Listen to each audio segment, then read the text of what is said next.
I didn't know you were here. Do Dad know you were here?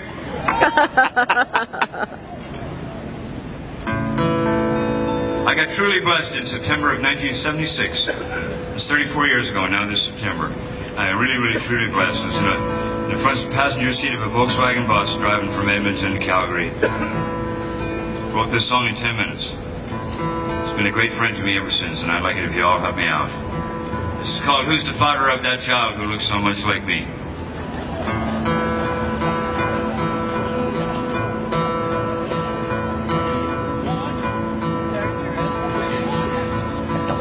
No, Sunny Street.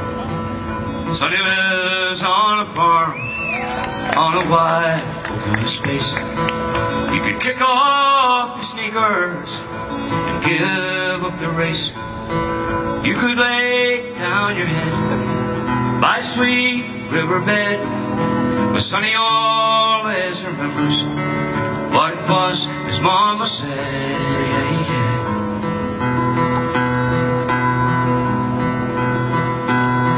Sonny carries a load, though he's barely a man. There ain't a lot to do, still he does what he can. And he watches the sea from a room by the stairs where the waves keep on rolling. And they've done that for years and for years. Help me out now. Oh, Sonny, don't go away. I am here all alone. And your daddy's a sailor who never comes home. And the nights get so long, and the silence goes on, and I'm feeling so tired. I'm not all that strong.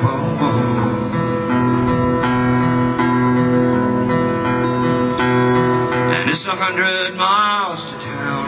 Sonny's never been there. And he goes to the highway and stands there and stares. And the mail comes at 4. And the mailman is old. Oh, but he still dreams those dreams full of silver and gold.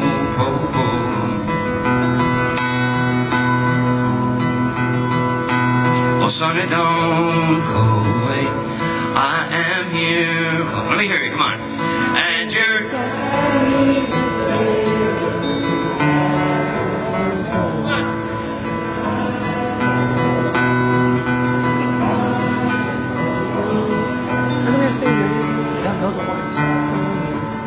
Not all that strong.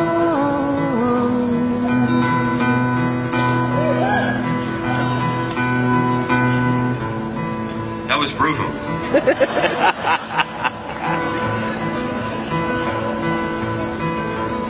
Sonny's dreams can't be real. They're all stories he's read. They're all stars in his eyes and dreams in his head. He's all hungry inside for the wide world outside. And I know I'll never hold him, though I tried and I tried and I tried. Here we go. Oh, Sonny, don't go away. I am here all alone. Come on. And you're... Daddy's a sailor who never goes home.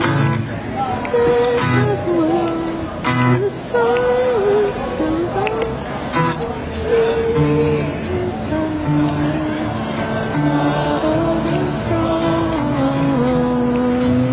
One more time. Just the girls over 40. Sonny, don't Go away, I am here all alone. And your daddy's a sailor. Oh yeah, I'd like to see yourself 40 in a while right now. Just the guys under 20. Obviously we have a mature audience tonight. Okay, just me.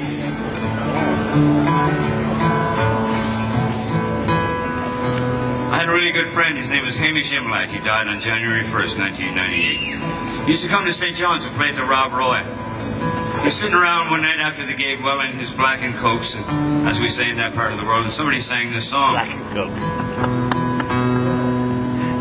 Jamie said, well, what the feck is that then?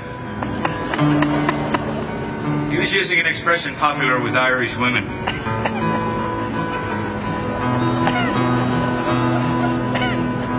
You know the way they say, get your feckin' hands off me, feckin' bastard. Go home to your feckin' wife, why don't you? However, I digress. Hamish had to fly up to Hamburg the next day and do a show. And went out to a bistro with a friend of his after the show. And his friend hadn't been at the show and wanted to hear at least one song from his friend Hamish Imlach. There was an old guitar over in the corner. Hamish was still well in his black and cokes from George Street in St. John's, Newfoundland. Figured he had it in him to sing maybe a song had 3 chords in it. And he remembered this song that he learned in St. John's, Newfoundland from a local songwriter, Roy Hayes. So he sang the song for his friend.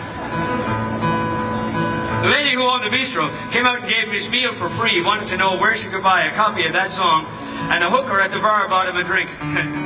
Hamish figured he had her made in the shade with this song, right? So he went back to Dublin. He got in touch with his friend Christy Moore, and he told him about the Black and Cokes and about the free meal and about the hooker, and how he thought maybe this song could be a hit on the Irish hit parade. And Christy said, well, you know, it's a great fucking song and all that, Hamish, you know. There's not a lot of hookers in Ireland, you know. Hamish figured maybe the nuns might buy a few copies. But Christy thought the song needed an ending. Don't ask me why. It's just that over here in this part of the world, we are steeped in what's called the lyrical tradition, which is to say we don't really need to know what a song means, as long as it touches us on a deep psychological or emotional level. But over there, they like the narrative tradition. They like a good story. They like an ending to things. They like things to make sense. Nothing else makes sense in the whole fucking country. I don't know why songs have to, but be that as it may, Christy sent Hamish off to write the ending of the song. And Hamish went off and he wrote, many years have rolled on. Sonny's old and alone. His daddy, the sailor, never came home. Sometimes he wonders what his life might have been. And still from the grave, Mommy's voice haunts his dreams.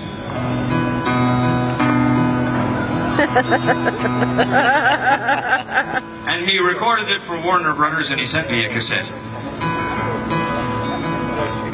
Well, me feckin' eyes rolled that far back in me feckin' head, I thought I was going to go feckin' blind, you know. Because the real person, the first person singular, the woman in this song, that was my grandmother, Matilda O'Neill, and this was 1984, and she was still very much alive in Trapassi, Newfoundland, thank you very much.